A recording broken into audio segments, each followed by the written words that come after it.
जहाँ भक्त है वहीं भगवान भी है। ईर्ष्या, लोभ, लालच, आडंबर, अपराध क्षणिक सुख है, लेकिन परिणाम काफी बुरा है, जिसे आपके साथ साथ आपके पूरे परिवार को भुगतना पड़ेगा। कल तक हर घर से भगवान का श्लोक का उच्चारण होते थे, और आज हम सभी विदेशी शक्तियों एवं सुख सुविधाओं को अपनाकर स्वार्थ भरा जीवन जी रहे हैं। कोई घर खुश नहीं है, उसके पीछे एक ही कारण है, स्वार्थ भरा जीवन जीना। तथा कथित महात्मा एवं धर्म के ठेकेदारों के कारण आज धर्म, आस्था, श्रद्धा, विश्वास सभी खतरे में है। लोग स्वर्ग का दरबार छोड़कर नरक के दरबार को अपनाने लगे हैं। चारों ओर क्लेश, त्राहिमाम, अंधकार भरा जीवन जीने को मजबूर है।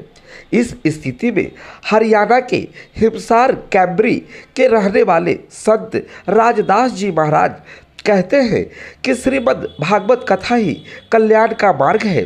धर्म को अपनाओ, स्वार्थ भरा जीवन को भगाओ, भगवान श्री कृष्ण का गुणगान करो और मोक्ष का कल्याण के द्वार पाओ।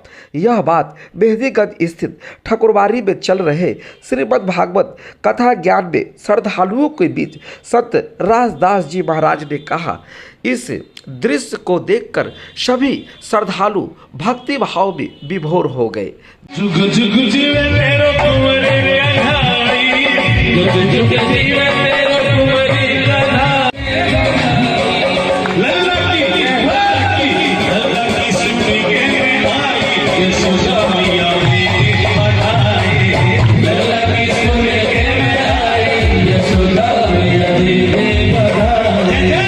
जन्मदिन हो तो केक मत काटना, नहीं मोमबत्ती बुझाना, क्योंकि मोमबत्ती बुझाना हमारे हिंदू सनातन धर्म वालों का रिवाज नहीं है, परंपरा नहीं है।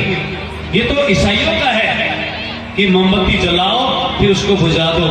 और आपको पता होगा मोमबत्ती या लालटेन या दीपक जलाने के बाद फूंक मारकर नहीं बुझाया जाता। कैसे बुझाते हैं? ऐसे हाथ से, ऐसे, है ना, सबको पता है। और जन्मदिन के दिन बच्चे आप क्या करते हो? मोमबत्ती बुझाते हो ना, happy birthday to you, happy खाओ, सैड हो गया। आज की जो भागवत कथा है इसके माध्यम और बताओ सेवा का मेन सेवा ही पूजा है, और सेवा के द्वारा ही हम लोग मानव जीवन को अस्तित्व में सनातन धर्म को बचा सकते हैं। सेवा बहुत प्रकार की होती है, जिसमें है जो प्रसाद की सेवा, भोजन की सेवा और विक्षिप्त मानव की सेवा, गरीब असहाय लोगों की सेवा। इन सेवा के माध्यम से आप है जो पूजा पाठ भक्ति सनातन धर्म को आप आगे ले जा सकते हैं। कितने दिवसीय भागवत कथा चल रहा है? कहाँ के बाबा जी? ये महाराज कैमरी हिंसार से पटना में आए हैं, और पिछले साल भी आए थे, और अगले वर्ष भी है जो इनका भागवत होगा। इस भागवत से जितने भी अनाथ असहाय लोगों की सेवा। वार्ड नंबर 61 मेहंदीगंज ठकुरबाड़ी के पास 7 दिवसीय भागवत कथा का आयोजन किया जा रहा है।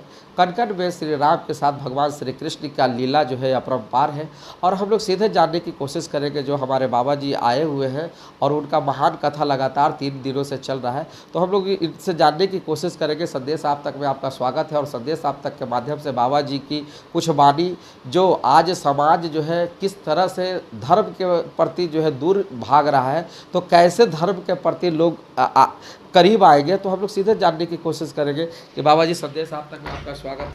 क्योंकि आज हमारा समाज धर्म से, आस्था से, अध्यात्म से दूर होता जा रहा है, और उसका कारण है कि हमारे संस्कारों की बात है।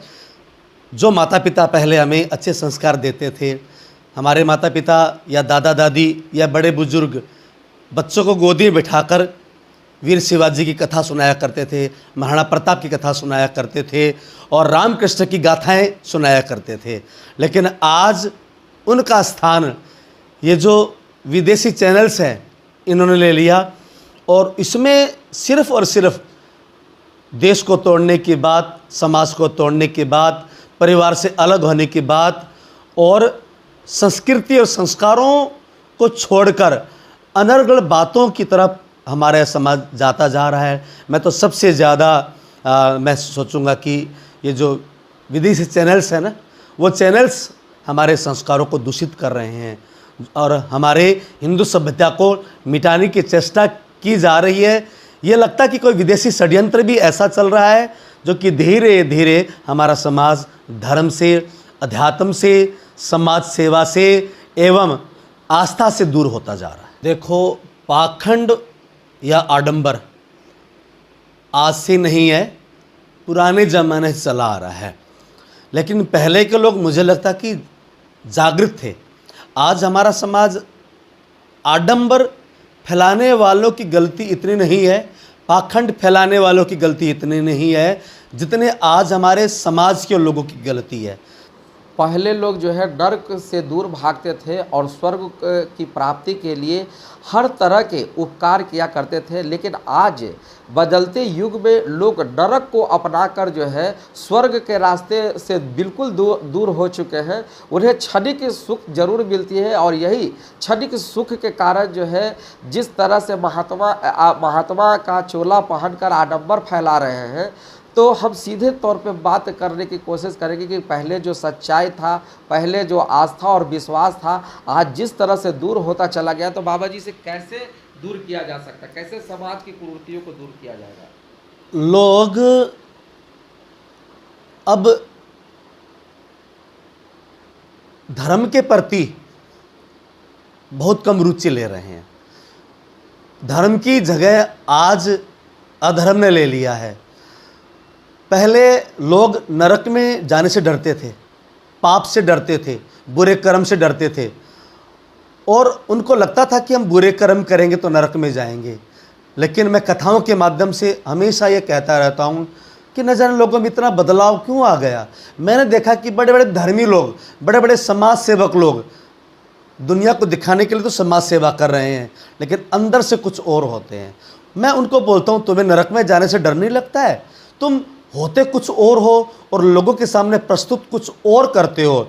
तो क्या कहते हैं, अरे खाओ पियो मौज करो, जो होगा सो देखा जाएगा। इस जन्म में हमने किसने देखा है, मरने के बाद जो होगा वो देख लेंगे। यानी कि पहले लोग मरने के बाद के जीवन को भी ध्यान रखा करते थे कि जीते जी हम धर्म करें, जीते जी हम स्वर्ग में रहें तो मरने के बाद भी स्वर्ग में जाएंगे। लेकिन आजकल लोगों की भावनाएं इतनी बदल गई है और ये सब कमी है हमारे धर्म के ठेकेदारों की।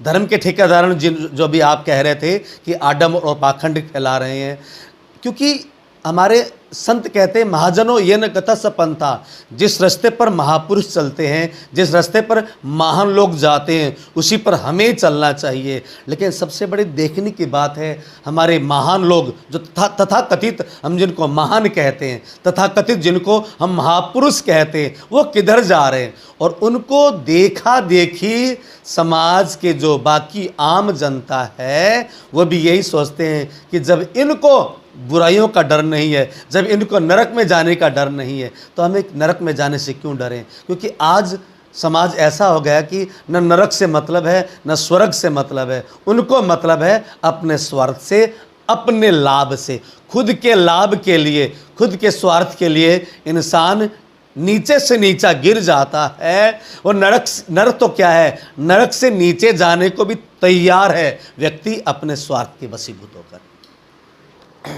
राम जन्म में दूध मिला, कृष्ण जन्म में घी, कलयुग में दारू मिला, सोच समझ कर पी। कहीं न कहीं धर्मशास्त्र में यह भी लिखा है कि समय का काल चक्र में सतयुग, कलयुग, भटयुग और यह सभी युग कहीं न कहीं समय के प्रभाव, काल चक्र का प्रभाव है कि कल तक लोग जो नरक में जाने से दूर भागते थे, आज नरक को अपना रहे हैं। तो कहीं न कहीं यह पाखंड एक बड़ा विकराल रूप होगा। और हमें लगता है कि जिस तरह से भगवान श्री राम ने, भगवान श्री कृष्ण ने समय समय पर जन्म लेकर लोगों को आडंबर मुक्त किया है, है, लोगों को जो है तारने के लिए जन्म लिए हैं, तो आज भी कहीं न कहीं भगवान श्री कृष्ण और राम का जन्म जरूर होगा यह यहाँ भ्रष्टाचारी कालचक्र से निपटने के लिए, और फिर से यह राममय और कृष्णमय जैसा समाज फिर से होगा। और मैं इन संदेश आप तक के माध्यम से बाबा जी की पूरी बातों को रखा, और बाबा जी ने यह बात जरूर रखा है कि वह समय आ चुका है जब भगवान श्री राम का पदार्पण और भगवान श्री कृष्ण का पदार्पण हो चुका है, और कहीं न कहीं कुछ ऐसा चमत्कार होगा जहाँ पे फिर से धर्म का राज होगा। जिस तरह से आज भगवान श्री कृष्ण का भागवत कथा हो रहा है, भगवान श्री राम का रामायण होता है, तो कहीं न कहीं जो यह अखंड पाठ और भागवत गीता रामायण जैसे महाग्रंथों से यह समाज जो है जागरूक हो रहा है, तो वह जागरूकता फिर से आएगी। पटना सिटी से अरुण कुमार के लिए संदेश आप तक की खास रिपोर्ट।